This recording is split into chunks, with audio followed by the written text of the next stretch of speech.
This episode of Techno Buffalo is brought to you by JackThreads. Welcome back to another episode of Ask the Buffalo. This is the show where you can ask me, John Rettinger, any question you've got from the wide world of technology and sometimes a little bit outside of technology. In the last couple of weeks, we talked about a lawsuit. I gave you guys a tour of the office. This week, we are back to talking about tech news and answering your questions.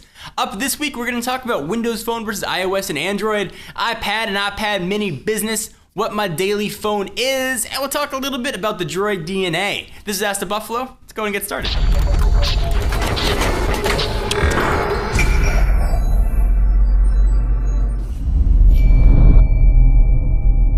Carter Luce wants to ask, hey John, do you think Windows Phone will ever gain as much traction as Android and iOS? The honest answer, Connor, is nope. Not gonna happen. It is never going to gain as much traction as Android and iOS, no matter how much money Microsoft puts behind it.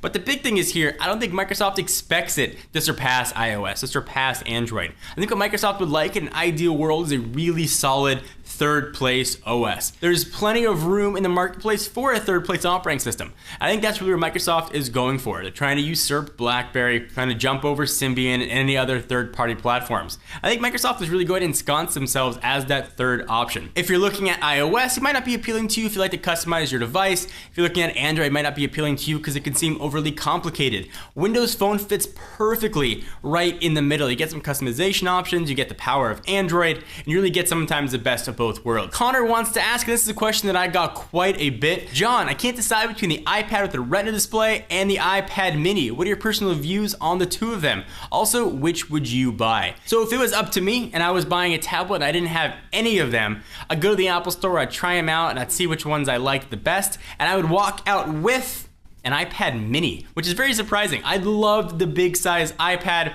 I always thought that that was what I would carry with me all the time. When it comes to tablets, I really am a dedicated Apple guy. And I thought that a 7-inch screen size just wasn't for me. Till I got my hands on the iPad mini, absolutely loved it. Now yes, the screen resolution is super bad. And if you ever use anything with a Retina display or an HD screen, you'll clearly notice it. But the portability and the size really make it the iPad for me. So a lot of people want to know what I carry with me on a daily basis, and that's what user TMKB24 wants to know. John, what is your daily phone? Well, for the past couple of weeks, it was the Lumia 920, but I have switched to the Galaxy Note 2. This is the AT&T Galaxy Note 2. I switched away from the Lumia because I was having some difficulties connecting to Bluetooth in my car. I'd have to reboot the phone every time I got in the car. Sometimes I'd forget, phone would ring, and I'd have to try and fiddle with the phone while I was driving. That is super dangerous, and I don't want to do that. So I switched to the Galaxy Note 2, and I love it. I love that gorgeous 5.5-inch screen. I love the power behind it. I did, however, install Nova Launcher. It sits sort of on top of TouchWiz, so I got rid of a lot of the TouchWiz-esque features. Definitely check out third-party launchers in the Google Play Store. Nova's the one I use, but there are a lot of other awesome options out there. So hopefully that helps answer your question. So the Droid DNA is arguably one of the hottest phones out there right now, and user Salim Zubair wants to ask about it. Hey John, what is your opinion of the HTC Droid DNA? You think it can compete with the Samsung Galaxy Note 2? Either way, is the DNA not a phablet? Phablet is the term to mean a phone or tablet. In case you didn't know, phablet. You call it a tone, call it a fat phone, tiny tablet. I do think that the Droid DNA can absolutely compete with the other flagships on Verizon. The iPhone 5, which you didn't mention, Galaxy Note 2, and Galaxy S3. The screen on this is absolutely gorgeous. Now I can turn it on, I can show you on camera, but it's not gonna do it justice so you see it right in front of your own eyes. It almost looks like there's a sticker on the screen. It's hard to believe that it's actually the screen itself. It is a little bit of an odd design with a 5-inch screen. It's sort of tall and narrow, kind of like a bigger version of the iPhone 5, but it's extremely powerful. It does absolutely everything you need. I love the industrial design, speakers all the way down the sides. Phone feels great in your hand. It's got that great HTC build. Yes, absolutely it can compete. No, though I don't consider it a phablet. 5 inches is probably the biggest. I'll consider it to still be just a dedicated phone. And you get to 5.3 and 5.5, then you get into that tablet range. And to show you what I mean, here's the Note 2. Phablet, phone. Tone, phone.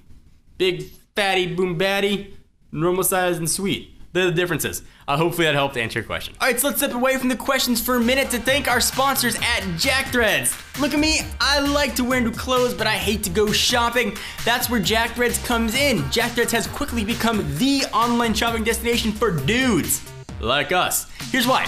Everything on the site is up to 80% off, so you can save some cash, because sticker price is full of suckers. They serve up killer contemporary and street apparel accessories and gadgets from brands like Converse, Penguin, and Busted Tees. Shopping is stupid simple. They made it idiot-proof for this guy.